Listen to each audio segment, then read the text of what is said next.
happened in 80,000 years.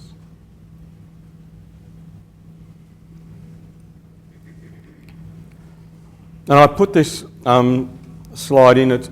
I've only just recently included it.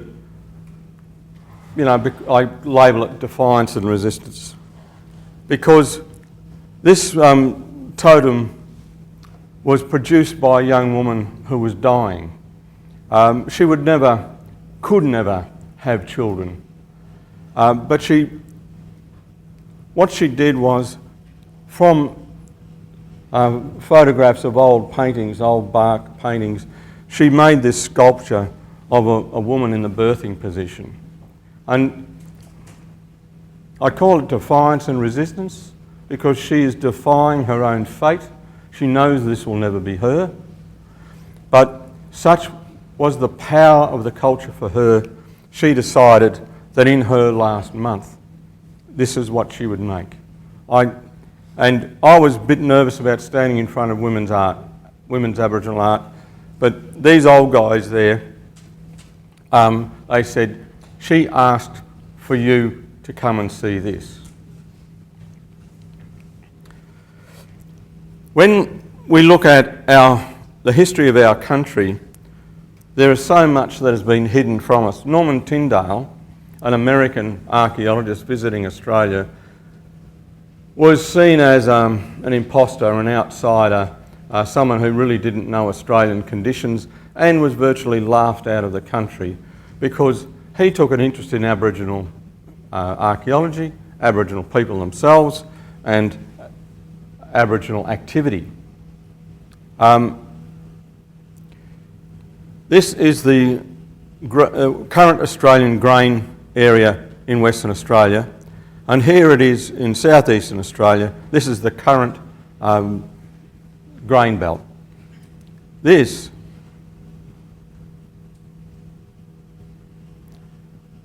is the Aboriginal grain belt, areas that Tyndale found Aboriginal people had been harvesting grain. Charles Sturt was dying in what is now called Sturt Stony Desert, virtually the dead heart of Australia. He was dying. They had scurvy. The horses were blind. They were stumbling down sand dunes.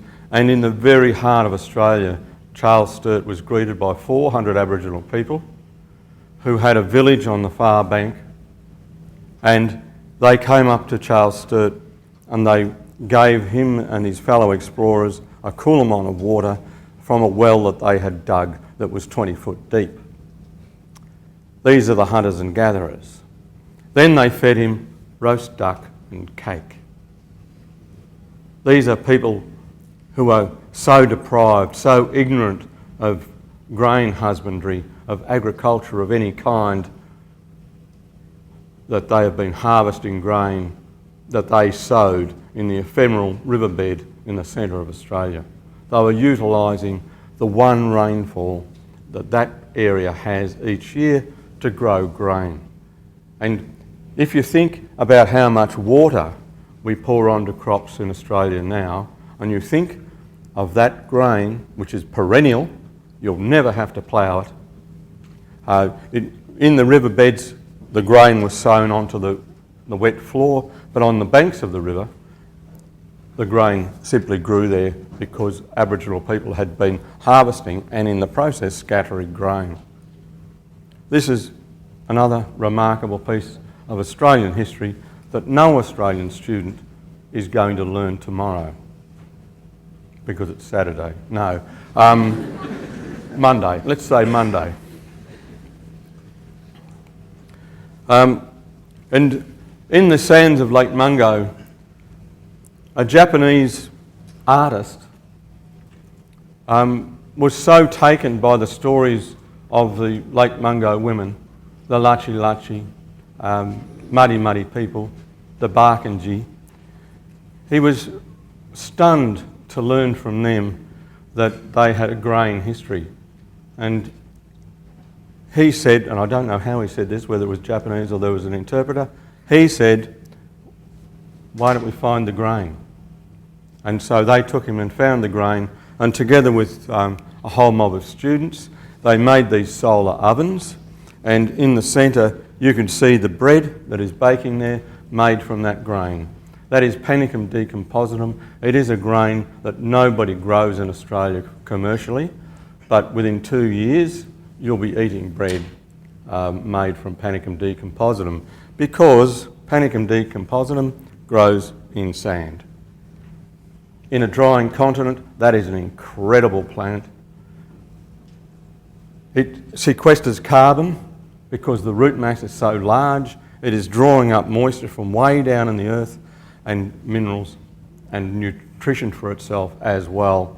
And it delivers to the people who eat that bread a food that is acting positively on the digestion of humans. This grass wasn't chosen accidentally.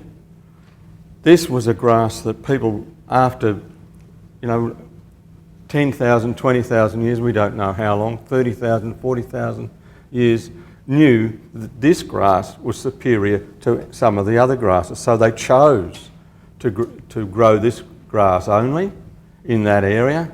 They domesticated it.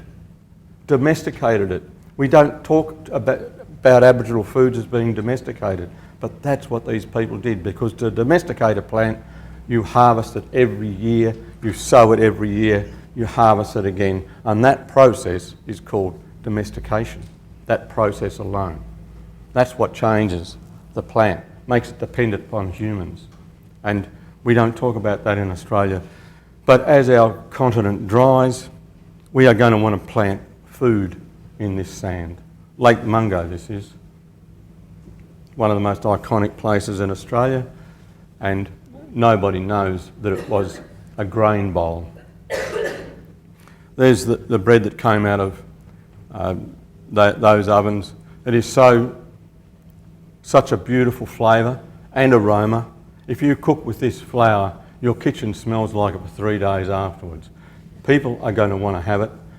We have 500 cooking shows in Australia, and nobody has ever baked that bread on any of them. Nobody could tell you what that grain is, because officially we don't know the grain from which the flour was made to save Charles Sturt's life. Officially we don't know it. We think it's Panicum decompositum, but in all our agricultural trials, in all our cooking shows, in all our history, we don't know what saved one of our most famous explorers. Why the ignorance? And this is another plant here, 1841. This is 6 years, 5 years after Batman so-called settled Melbourne. Batman, the great Australian explorer, entrepreneur, well actually he was a syphilitic and he didn't have a nose by that stage. Try making a statue out of that. By the time Melbourne was 3 months old, they were wheeling him around in a wheelbarrow, a cane wheelbarrow. This is our founding father. In the background of this painting, this painting was photographed by an art dealer who noticed what he thought was a strange plant in the background there. He sent it to Bill Gamage, who wrote The Biggest Estate on Earth, which is a really terrific book, and I recommend that you read it. And Bill sent it to me. This is Murnong, Microceros lanceolata. It is a wonderful little tuber. You'll be eating that in 2 or 3 years as well, because Aboriginal people have been working hard to bring these plants back from the death. And it has a sugar, which is actually not a sugar at all, it's fructans. And fructans is one of those foods which is incredibly good for gut health. Diabetics can eat this food.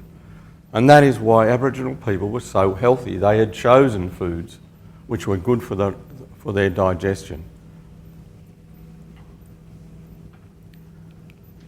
There's another one of those stones. I found this one in Daylesford. I wasn't looking for it.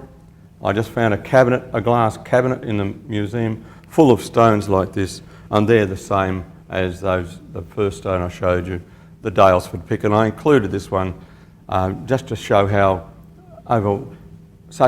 they occur over such a wide range of Australian conditions. This appalling photograph was taken by me. This is about as good as it gets. But this stone is the Cuddy Springs grinding stone. This stone has little faults in it, little flaws.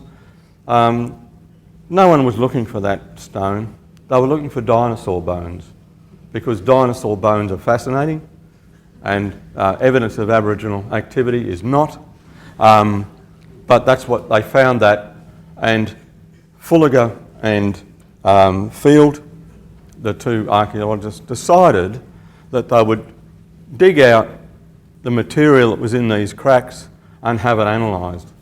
And they came up with an age of 32,000 years, which meant that Aboriginal people had been grinding grain into flour 32,000 years ago, which is 17,000 years before the next people tried it, the Egyptians.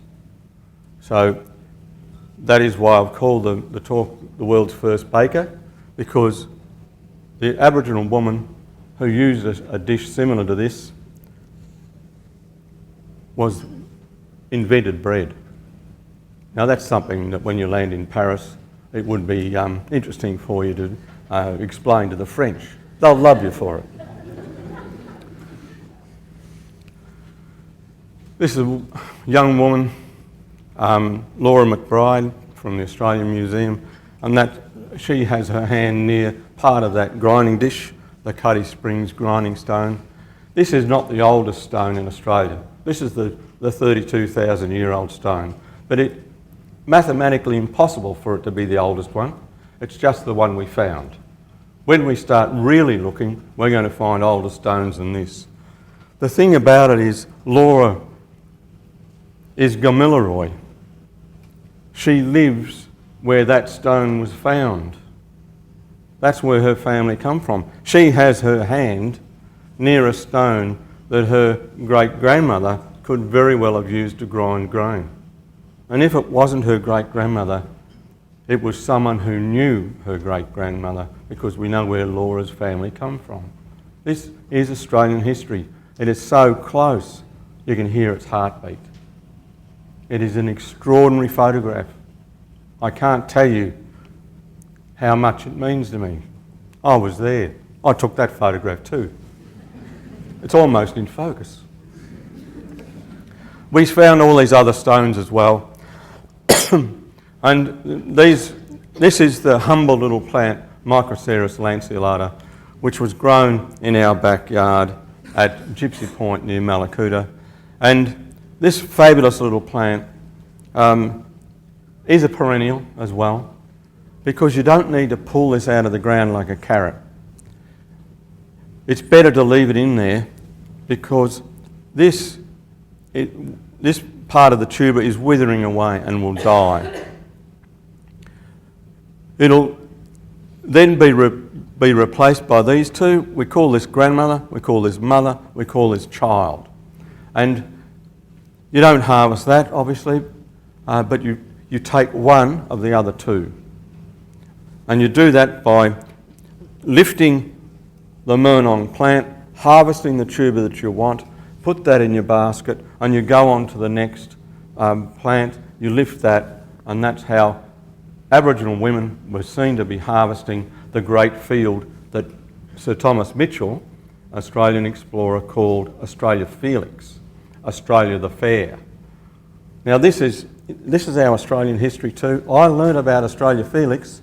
What I didn't learn was that field on the best soil in Australia, the volcanic plains of the Western District, stretched to the horizon and past South Australia, and it was covered in Murnong.